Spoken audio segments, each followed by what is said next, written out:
Welcome, Anne. I'm so happy to see you.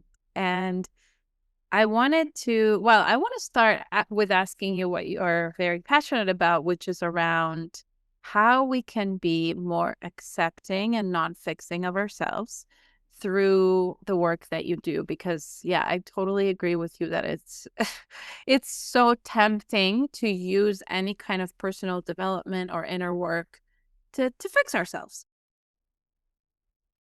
On the one hand, why would we be doing personal development if it wasn't to feel better, do more, be freer? Of course, we have that motive. And yet, the paradox is that when you come at yourself from the position of, I've got to fix this, it, it carries the subtle message that there's something wrong with how I am. And when you sit on, there's something wrong with me, from there, you don't get to freedom. You don't get to change. So we have to start by saying, I'm okay the way I am. And all my parts and urges and behaviors, they're somehow okay too. And that where I want to sit is with curiosity and welcome and exploration. And we can't do that from a headspace of gotta fix. So it's a shift in where we're sitting, where we're coming from. And I love it because I call it the radical acceptance of everything. And I was talking to some of my students the other day, and they said they'd been doing personal growth in all kinds of ways for years, but there'd always been this subtle message. There's something wrong with you. So you have to do this to get better, to fix, to become somebody who you want to be. And they'd never before experienced a method that hadn't had that message of there's an agenda here. So I'm excited by that because we can start out accepting ourselves rather than trying to achieve the perfect enough perfection that then we can accept ourselves. It's, it's important. I love it. Yeah, yeah. And I want to share a story with you and everybody listening about why I'm so excited to talk to you. And I mention your name a lot when I teach about relationships Uh-huh. because I think it was about a year ago that you taught for the Embody Lab. Do you remember that? Sure. Yes, and I think it was evening, and I was trying to decide if to get divorced or not. I was sick with COVID. I was laying in my bed, just miserable, like miserable on all levels. And then I took that class. I was like, well, I'm not doing anything, because I love your work and I've heard about it. And that question that you asked, how are you trying to help me stuck part? Because it was all about stuckness. It was all about like, I can't decide. So it was just perfect. And I just started crying Mhm. and it just unraveled so much because I was fighting that part for so long. Like, just let me decide. And it was so intelligent. So can you talk a little bit about that question and also, for people who are finding themselves and really having a hard time accepting a particular part or just feel like they don't accept themselves at all. What do we do? Let's start by inviting people to ask themselves, do I see something in me as the problem? Like, is there something in me that if I just got rid of that, if it just wasn't there, if I could wave a magic wand and go poof, then my life would be fine. And it could be stuckness, it could be some behavior, it could be some like emotion like anger. If I could just poof, then my life would be fine. That that you want to get rid of holds the key to a transformed, beautiful, bigger life. And when my colleague Barbara McGavin and I discovered this 30 years ago, doing inner work on our own, addiction to alcohol, and in my case, suicidal depression in her case, and we discovered that the part that wanted to drink too much and the part that wanted to die when we turned toward them, held the key to a whole bigger life. We didn't have to define them as the problem. And yes, I did quit drinking. And yes, she did quit having thoughts of suicide. But it wasn't, I got to change this. It was, let me be with this, with welcome, with curiosity, with a guess, the assumption, the possible assumption that it has something for me. It's trying to help me. I don't have to think of what it's trying to do to help me. I could ask it. So we call it inner relationship. And that's what the fundamental message is. And what happened to you is beautiful and doesn't surprise me, because that's the secret. The very thing you thought was the bad guy turns out to be so on your side. Yeah, absolutely. I really love that story. I mean, your story. Can you share more of how, your own story and how you discovered this? And then how does this method work? This magical method? Well, the method called focusing was developed by my teacher, my mentor, way back in the 50s. And he wrote a book about it that was published at the beginning of the 80s, 1980s, long time ago. And I learned it from him. And I became a teacher of the focusing method, which is a body awareness, sensing inside, having conversations with your feelings and your felt senses. However, at the same time, my alcoholic dad had died. I was married to a guy wasn't really working. And I was starting to get drunk more and more often. And I was in an argument with myself all day long. I don't have a drinking problem, but what if I don't drink today? Then I'll feel better in the morning.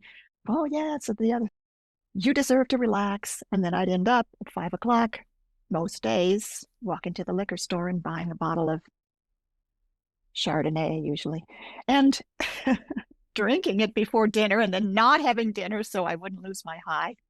And the guy I was married to thought that was just fine because he had his addiction too. And then I got in the mail, because this was,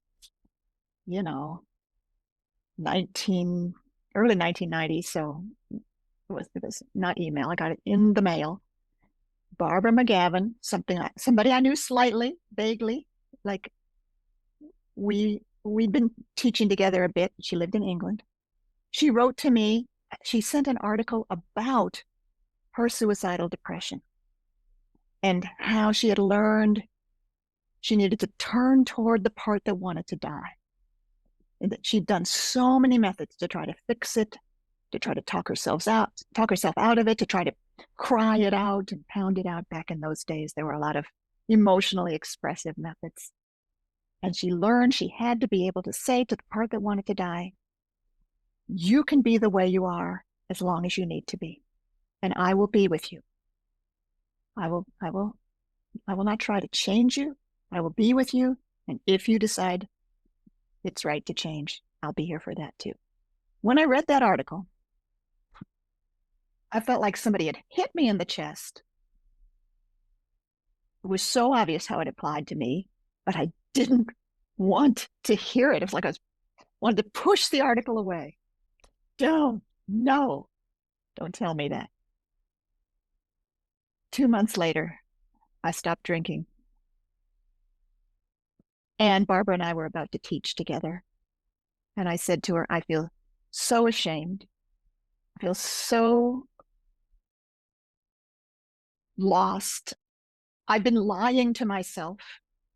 I don't know what to do. And I'm scared I'll start drinking again. And she said, let's do focusing. So because of that work that she and I did together, we added to what our teacher gave us. We changed the name of the work to inner relationship focusing. And we developed a way to especially apply it to really stuck life issues, the ones where no matter what you try, it doesn't change. You just have this endless, I know I should, but I can't, uh, uh, including, I know I should do some inner work where I get close to the pain inside me, but it scares me too much to go there. Uh, We started to call that kind of issue a tangle. And people started asking us to do workshops about it 30 years ago. So then for the next 28 years, we did 5 or 6 workshops around the world every year. And finally, we wrote a book about it. But it was one of the first insights we had, the one I told you a moment ago, which is the very thing you think is your problem holds your holds your treasure, holds your life force, holds your life energy. And we developed the concept we call self in presence. Self in presence is the ability to turn toward anything you're feeling, thinking, doing with curiosity and compassion. It's self in presence. It's not some kind of spiritual state. It's not some kind of thing you have to go find or talk yourself into. It's as simple as saying hello. And people who are listening, watching, can try it right now. Do you have an emotion that it's uncomfortable, it's stressful, maybe it's anger, or maybe you're feeling irritated, maybe you're feeling exhausted, frustrated. Okay, got one? And now say, have you got one, Marina? Let's try with Oh, you. I have I am in a state of I have only questions about life and no answers. So it's not an emotion, but it's like a state of It's a state of complete confusion. complete confusion. Okay, perfect. So now change your language just slightly and say something in me. Mm. Yeah, something in me feels or is experiencing total confusion about life. Hmm. And there's And like now, a relaxation when I oh, see right that. away. Yeah. Yes. Because it's like, okay, then actually not everything is actually confusing, right? There's only like a part. It's something in me. And I didn't have to tell you that, and you didn't have to tell yourself that. It happened when you changed your language. I love that. And so everybody's trying it, right? Something in me, da da da. And you can go on to say, I'm saying hello to that. Mm. Something I'm in me, on to that. and I'm saying hello to that. Yeah. And, we are taught so often, like, just accept where you're at, right? Just like, I'm in a Yes, state of like nothing is inspiring right now. Everything is kind of like blah. And in my head, I'm like, I should just accept where I'm at, not fight it. I get it. Okay. But there's a difference I feel when you use those words and when you see it as a part of you rather than this heady concept. For me, it's a felt sense. that's So I just wonder how you can explain to people the difference because I believe your approach is very somatic. right. It's very somatic. Yeah, this is bodily. I mean, I didn't say feel it in your body, but you did. And emotions, whether you are consciously aware of it or not, are always embodied. And many people kind of are nervous about their emotions. They worry that they're going to be overwhelmed by emotion or that other people will blame them for their emotions. But there is nothing scary about emotions. Emotions is how life moves forward. But what we need is to be in relationship with. So I can say, I am so irritated with my sweetheart of 25 years. And and then I can shift it to something in me is so irritated with him. I feel the calm coming over my body. I say hello to that. I feel myself even calmer. And well, in a minute, I want to go give him a hug. So this is not a head thing. It's not I should be accepted, but because that just stays within the fight. I should be accepting, but I don't really want to, and I don't like doing things I should do anyway. Ugh. Much simpler than that. I'm sensing something in me feels this way. I'm saying hello to that. I don't have to become self-in-presence, make an effort to be self-in-presence, talk my way into being self-in-presence. I just need to say hello. And there I am. I love things that are simple. Yes, it's so profound and Yeah. simple. Yeah. And can you explain what is the felt sense? Oh, the felt sense. Okay. Well, then we need to go back to the original research that my mentor, Eugene Gendlin, did in the 50s as a colleague of Carl Rogers. Carl Rogers is one of the huge pioneers of humanistic psychology, and Gendlin was his student, then colleague at the University of Chicago, which is where I met him. They were studying successful psychotherapy. So let's say they're studying change processes in people. And they compared the whole sequence of sessions was going to ultimately be successful. The client did feel better. They said, yes, this therapy helped me. They compared those to the ones that, no, just didn't help me. And they thought, we'll find something the therapist is doing differently. Being more empathic or being more present or being more emotionally available or being smarter. There was no difference between the therapist in the successful and the unsuccessful session. Then I think this is really brilliant. They didn't stop there. They then looked at what the clients were doing. And I don't know when that happens. And then Don't either. It's so funny. So there's just like a thumbs up that floats. but Zoom, you know, zoom. I can do the heart thing. But I Oh, can't. that's how you do it. Yeah, Okay. you make it a little hard. Uh, the clients were doing something different, even in the first or second session. So this is not something they became able to do because their sessions, their therapy was successful. The clients who were going to be successful were doing something different in the first or second session. What was it? And it's a funny thing. It's like at some point, the clients who were going to be successful were becoming inarticulate. Instead of just blah, blah, blah, this happened, that happened, and I hated her. And instead of crying all the time, there were moments when they would say, God, I don't know how to say this, but it's right here. So in other words, they were in direct contact at that moment with something they could feel and couldn't put into words very well. And it's always something somatic, whether they mentioned the body or not. And they would often gesture toward the body. It's right here. And then they would find words for it. And if they had a good therapist, the therapist would not talk over them and try to get them back to something clear, but would encourage them to stay at that unknown, not in words yet place.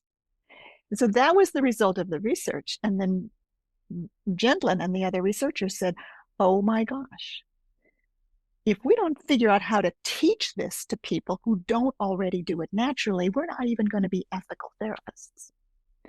And that's where focusing came from. There was the attempt to teach everyone the thing that successful psychotherapy clients were doing. And I learned it.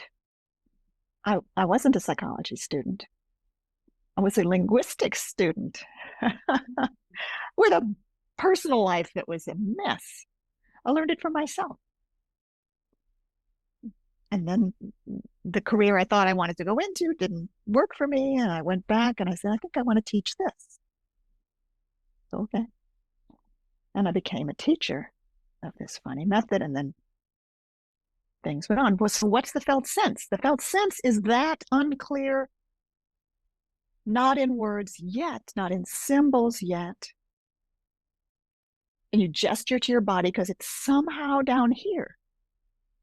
But what it is, it's your body's forming of something, like we could say something it knows that your head somehow doesn't yet know. And so it's like the emerging edge of life moving forward. And you can use this process to make decisions, for example. Like if I just think about my decision, that direction and that direction seem equal. There's problems with both. I can't really do it. But if I come down here, oh, yeah, I get a felt sense of which way I need to go. Or actually, I need to go that way, but have a little of that mixed in, or, you know. So the felt sense is, I call it the essence of change. It's really what is somehow involved in every kind of change process, that whether people know it or not, whether it's been articulated or not, there's that emergence of something that's not just how you already think about things and not just what you tell yourself over and over again. Like, we know those things go nowhere. When we come down here to the edge, the fresh edge, it's okay, but how does it feel? Oh, and there's often something surprising there. So that's the felt sense. I love that. So let's say someone is very stuck and they're like, should I stay in this relationship or should I leave? How would you sort of guide them through that?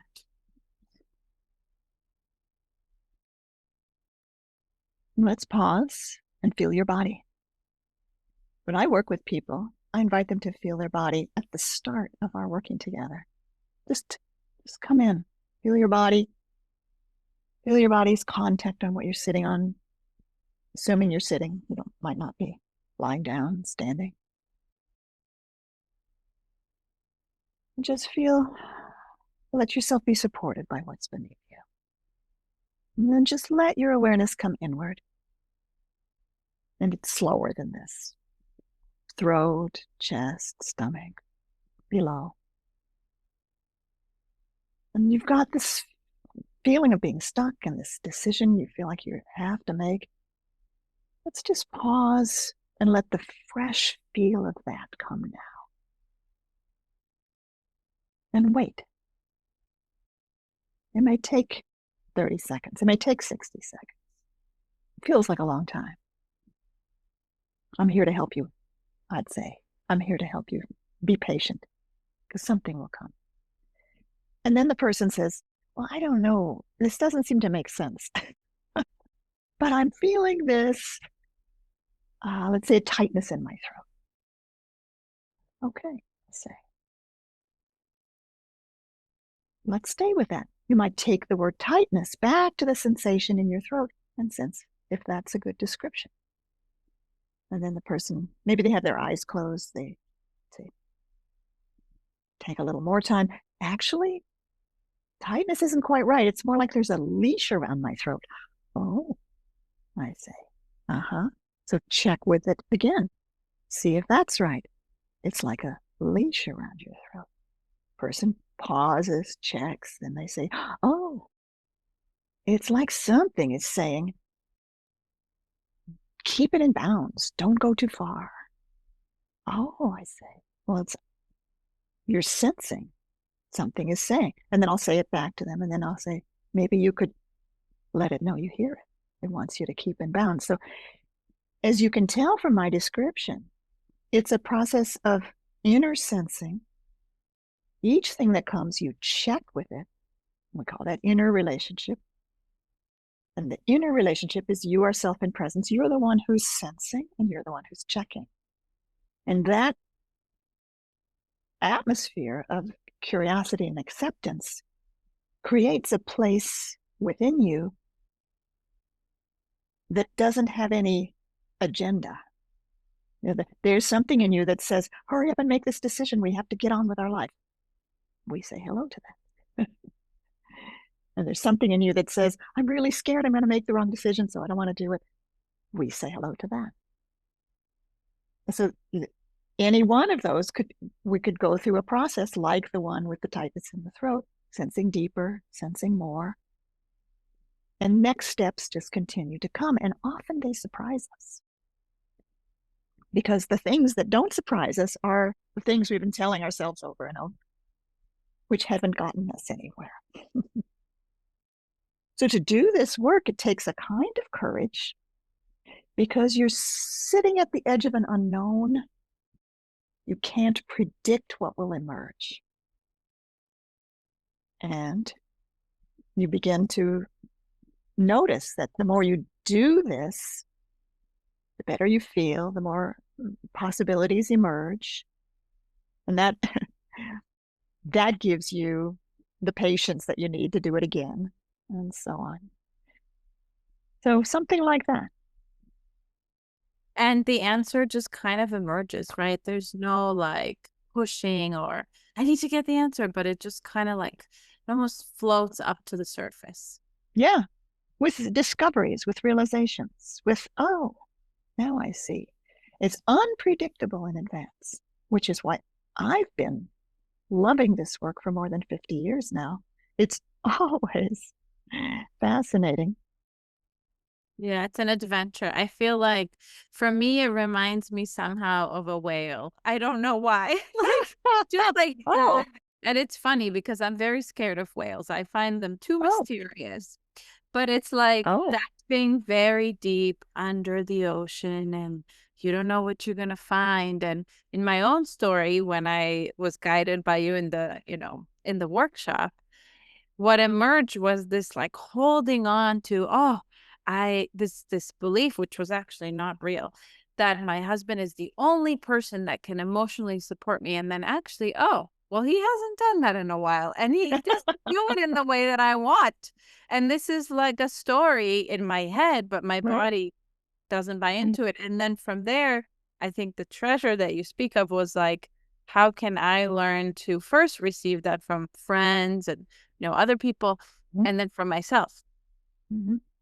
Absolutely. And it wasn't until you turned toward it all that you could even discover this sort of unquestioned belief. Oh, I can't leave him because he's the only person who can give me this. Like, wait a minute. As soon as that bubbles up into consciousness, nobody has to tell you that might not be right. It it's clear. Yeah, Yeah, and that's it's lovely. completely our own. Yeah, It's yeah. not someone who tells us the answer, but it's our own. No, So I'm no. very curious because this is a form of parts work, right? Your work. Yes, it's a form of parts work. Mhm. I know that there are so many different kinds of parts work, There are. but I think IFS is one of the kind of like most It maybe known is. for people that know about it. What do you see as the difference here? Right. So we developed our work independently from Richard Schwartz. After we'd been developing our work for 6 or 7 years, we learned about his, and it helped us because we had identified two kinds of parts, but one of the kinds of parts we'd been working with seemed to always take two different forms. And when we read about his three parts, we said, oh, okay, we have actually three parts. But, and so he has manager, firefighter, and exile. We have protector, defender, small one. They're not exactly the same. It's interesting. We both have three parts in our system, but it's like the circles just overlap instead of being exactly the same. The way of working is different. By the way, I just want to say IFS is lovely. It's a great method and it has helped many, many people. And I'm grateful that it's brought parts work into the wider world. I mean, yes, there have been kinds of parts work for a long time, including Gestalt, voice dialogue, and psychosynthesis, and so on. But IFS is so well known, and people find it useful, and I'm all for that. We have differences from IFS, and we like our method. And one of the ways is a difference in how much acceptance there is. So in IFS, there's a lot of acceptance. They think there are no bad parts. And yet, the way they work with people, they do things to the parts and they do things to the process, including asking things to step aside, Mhm. this unburdening process that they do. Um, and there's that. We don't do things too. Anything that wants to be done to is a part one to do. We turn toward that with acceptance. We don't ever have things step aside. We don't need to. One of the differences also is what we consider merged and what they consider blended. So it's a very similar concept, merging and blending, but they consider you're blended. If you feel an emotion in your body, you're blended with it. And we don't see it that way at all. Like you might be feeling a lot of sadness in your body, and that is something in you feeling sadness, but it doesn't mean you're merged with it. You are self in presence, feeling it in your body. We have only one body, and we have to feel things in the body in order for them to become the next thing they're going to become. In order for change to happen, we have to feel things in the body. So that's a big difference. Another difference is in Schwartz's IFS method, we're born with parts and we will die with parts. Parts are a natural part of being human. They take extreme forms under stress and because of trauma. And then that's what we're working with, they work with, and then they come back to just being helpful. We don't see it that way. We believe self in presence is the natural state of self. Parts emerge from trauma. They emerge because there's not a whole self way of responding to the trauma. Trauma is a situation where your usual ways of responding are overwhelmed. And so only aspects of self emerge in order to get some of what we need to have happen next. We can't move forward as a whole self. For example, I because of how I was treated by my father, I couldn't both feel loved and be accepted for myself. So I had a part that just tried to be loved by not being myself. And then I had a part that just tried to be myself and to have with being loved. So those parts emerged because the whole self moving forward wasn't possible. And so in our method, interrelationship focusing or untangling, parts don't last forever. We would agree there's no bad parts, but we also think there's no good parts. Like we accept everything inside us, but it's on its way to becoming self in presence again, like rivers flowing into an ocean. We don't try to make that happen. It's not an integration process. It naturally happens through the processes that we do teach. So we end up strengthening self. I don't have a part that now becomes my organizing part that organizes everything well. I'm the good organizer. That becomes me. So those are some of the main differences in our parts work versus IFS.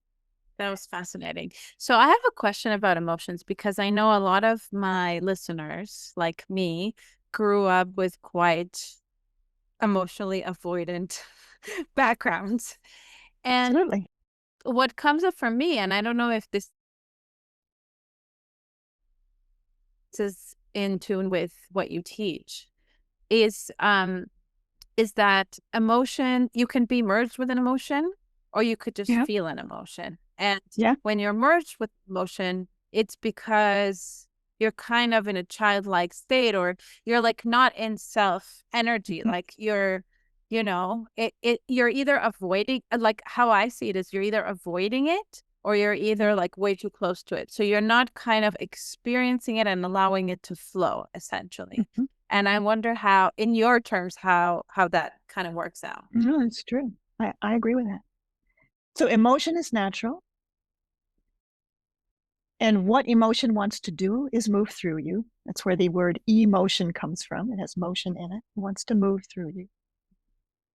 It's ready to become something next. Like like I am really angry and really I'm gonna kick something and okay, and I'm feeling that and I'm present with it and I'm aware of it and now I'm something else. I'm not saying there's a time limit on how long emotion should be around, right? For instance, grieving, I think, is not just an emotion, it's a whole process, but no one can tell you how long grieving should last. No one can tell you how long hurt should last. But there's a whole difference whether I'm lost in it, like it has become me, and then my behavior is from there without a thought, without any awareness buffering. And I end up behaving in ways I'm sorry for later. Versus I'm here sensing how hurt this is. It doesn't have to become a hit out at somebody else because I've said to it, "Oh, sweetie, I do really hear how hurt you are, and how long it needs me to stay with it, and so on." So it's a way of being present that that doesn't it doesn't evaluate. Now, one of the things I teach at the very beginning of my courses is sensing without labeling. And when we label what we feel, right along with that is it a good feeling or a bad feeling? Should I feel it or should I not feel it? And what a pity if when a feeling comes up, that's the way it's met by something in us, which is, I, this anger isn't justified. I shouldn't feel. I should talk myself out of it. Just working the other day with a woman who had a lot of anxiety. She said, I'm trying to think differently about this thing that makes me nervous. But no matter how I try to think about it differently, I still get anxious. And so I was showing her, what if you just turn toward anxious and be with it? Let it be as anxious as it is, but you are there with it. That's the difference. Yeah, That's what I love that's that. what needs to That happen. really, really speaks to me. And can you lay out the three parts? I find it a Yeah. bit simpler for some reason than the firefighters, managers, and exiles. Well, let's start at the beginning. Trauma happens. And what we consider trauma is a stoppage in what life needed to move forward next. And it could have been uh, a friend who was left in the crib all day, in the playpen all day, by her depressed mother. So what needed to happen, what the body organism needed was to have some adult caregiver come give her company there. It's fair whenever she was awake. And when that didn't happen, that's trauma. Whether it's defined as trauma by every method or not, I consider that trauma. So there's a stoppage in the next step of life that can happen if you're met by the world in the way your body's ready for. When when you when you're not, what do you have to do to survive that? My friend had to learn to shut down her neediness, her longing, because it made her mother go away more. She had to. The little kids have to figure out and decide, sometimes completely wrongly. Oh, it's because I'm so ugly. That's why they don't love me, or whatever. So parts get created.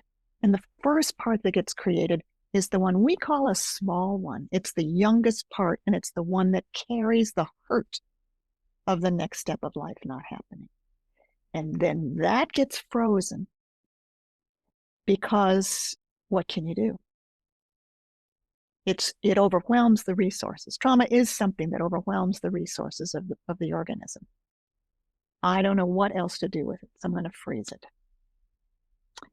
So this now is a part that's frozen in time and therefore stays at a young age inside us. So we call that the small one or the young one.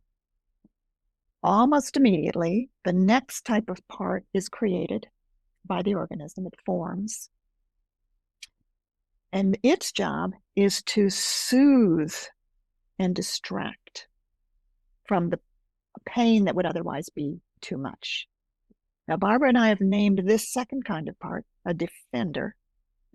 It's in playing a defensive role, and it also can get defensive if somebody tries to push on.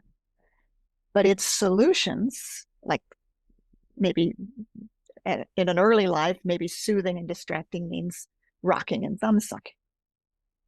And then the next type of part that's created notices that the person gets in trouble. The child gets in trouble. You shouldn't suck your thumb. Oh, okay. So then now we have an internal part that's going to say you shouldn't suck your thumb before the person from the outside that comes in is going to come in and tell me what to do. So that third type of part we call a protector. Now, the words defender and protector do have very similar meanings. Mm-hmm. So it isn't from the words that you can understand what these parts do. But protectors form third. They're more involved in other people's opinions, what's right and wrong in the outer world. And another big difference from IFS.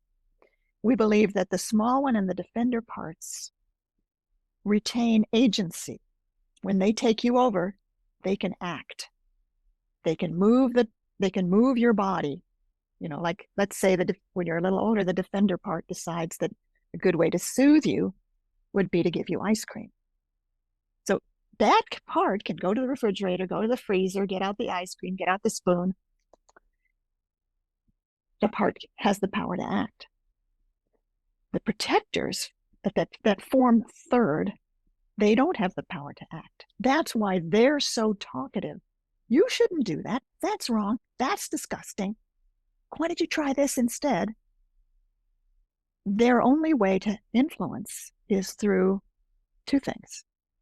Talking, saying you should, you shouldn't, you're wrong, you're disgusting. Or through body constriction. Don't say that. But they don't actually have the power to do things. So those are the three parts. And if you take, for instance, let's take an example, my addiction to alcohol. The part that went to the liquor store and bought the wine and brought it home and drank it before dinner, that's a defender. And the part that felt ashamed about that and started telling me, not that during drinking, not during drinking, but the next day, that was really a terrible thing to do. What if anybody knew you do things like that? You really shouldn't. That's a protector. And they often tug of war, yes. Conflict, inner conflict. Yes. And within the tangle, there's no way out. So instead, we need self and presence to just say hello to everybody and hold that space of radical acceptance of everything. So from there, we can get curious about what is really under each one. And so Barbara and I developed a method we call deep empathy, which is where you turn toward the part and say, I wonder what you want for me from doing that. And I wonder what you don't want to have happen to me if I don't do that. And that's we call it the not wanting process. And it tends to go to the heart of things. And it's not just it tends to get you past the repetition of the struggle, yes. and the should and the shouldn't and the yes, the no, but just down under into. Well, for people not watching the video, this is hilarious. There were just fireworks behind Ann. We laughed because I made fireworks without intending to. Right there. Yes, but you know what? Maybe you did. Maybe it's real. Maybe it's perfect. And that question, I use it so much with my clients and with myself all the time. How are you trying to help me part instead of how are you annoying and obnoxious? I hate you. What do you want for me from doing that? Yes. Yes. Yeah. Beautiful. Yeah. Well, thank you so much. And is there anything else you would like to add that you feel like we haven't touched upon? We did very well. I guess I do want to mention, I want people to notice how an inner critic is often part of this pattern. Mm. So when you find yourself saying, I'm no good, I'm not lovable, I'm not worthwhile, I'm not as good as others, I'm fooling people, I'm sad. Ann, am sad at how often people I meet have those kinds of thoughts going on. And then you may try to tell yourself they're not true, but that again is endless. And so In the this is mind. yeah, exactly. So this is a very important place to put into practice what we've been talking about today. You hear the voice and it says, I'm just never going to be able to learn this. Let's say you're trying to learn something and something in you says, I'll never be able to learn this. And then you say, I am sensing something in me that says I'll never be able to learn this. And already there's a difference. And then you turn toward the one in you that's saying, I'll never be able to learn this, and say to it, might there be something you're worried about? And that one is probably worried that the truth is you'll never be able to learn. And maybe it's worried that you'll spend a lot of energy and then have to give up. But the important thing is that now, instead of feeling like, oh, I'm being beaten up by this inner critic, now you are someone who's turning toward the part that's saying these sometimes very harsh things. And instead of believing them, getting curious about what it's worried about, what it's trying to do for you. So I really like to spread that word. You don't Yeah, have to it's so believe those words. important. Just that tiny shift can make a world of difference. I know that. Yeah. Sure. So so love yourself. That's my big message I want to say. You are lovable. You were born lovable. Everything about you is lovable. Let's start there. And if you don't, turn towards the part that doesn't, right? Exactly. And then Yes. you're there again. Yeah, Yes. so thank you so much for Thank you this so, opportunity so to talk much. with you. I Yeah. feel so honored to speak with Hmm. you. And I just want to ask my last question. How can people access your work if they're practitioners and they want to actually, use this method, or if they're wanting these tools for themselves, or Yeah. both in Yeah. my case? Yeah, no, I think a great place to start would be in the book that Barbara and I wrote after 30 years of doing this. We finally wrote a book about it, thanks to the pandemic, thanks to all the time we had free. It's called Untangling: How You Can Transform What's Impossibly Stuck. And it's all in there. Beautiful. And can people work with you one-on-one? They can. I do sessions. Amazing. Okay. And we'll put all the links in Yeah. the show Yeah. notes. Yeah. Yeah. Thank you. Thank Thank you. you, It was Marina. such a And thank you for doing pleasure. this good work of putting out this great podcast. Keep Oh, going. thanks. Thank you. All right. Take care.